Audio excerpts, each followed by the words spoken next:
Ron, so much news to get to, including head coaches, right? Anaheim, Calgary, Columbus, Rangers, all waiting on signing a head coach. That number could go down, though. It's going to go down. Columbus is committed to hiring Mike Babcock at the end of the month when his contract is up with the Toronto Maple Leafs. You know, people wondered, what did the players think? From what I understand, over the last few weeks, a number of the key Blue Jackets players were asked, if we do this, how will you feel about it? If we consider it, how do you feel about it? I don't know how many knew at the end, but a number of them knew the Blue Jackets were at least considering it. We'll see what they say publicly. I also think, curious about the role of Rick Nash. Rick Nash won a gold medal in the Olympics in 2010, playing a big role for Babcock.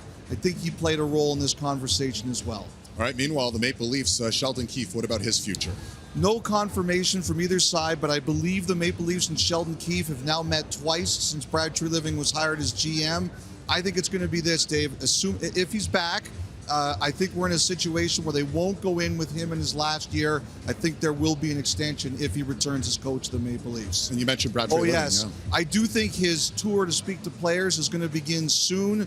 Everybody's been talking about Austin Matthews, but I don't think he's going to be the only one he goes and visits. All right, well, Brad Treliving obviously following up on Kyle Dubas. What can you tell us about the deal in Pittsburgh for Dubas? From what I understand, it's big term. I think it's 7 years for Dubas to be the president of hockey operations and interim GM of the Pittsburgh Penguins. No confirmation, but I believe that's what it is. 7 years, big commitment to him, and him with a big commitment to them. All right, so much question marks surrounding so many of the Canadian teams in this offseason, maybe none bigger than the Winnipeg Jets. How busy is Kevin Cheveldayoff going to be in the next 30 days leading up to the draft? So this is what I think with Winnipeg. I think Winnipeg knows that it's going to have to listen on some of their key players, Hellebuck, Scheifele, Dubas, who have 1 year remaining. But what I think the Jets have made very clear is this is not going to be a rebuild. They are not tearing it down, and they are not starting over again. Obviously, there could be some futures as part of these trades if it happens, but they've got a lot of good players on term contracts, and they want to support them. So they're looking for players, if they make these deals, that can help right away, not just futures. This won't be a rebuild. But the core could shake up. The core could definitely shake up. Meanwhile, let's finish up with some news out of New Jersey. Yes, Damon Severson, a free agent.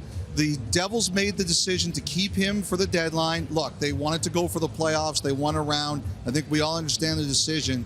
I think teams have asked, if you can't sign Severson, will you trade us his rights? And from what I understand, the Devils' answer is not no.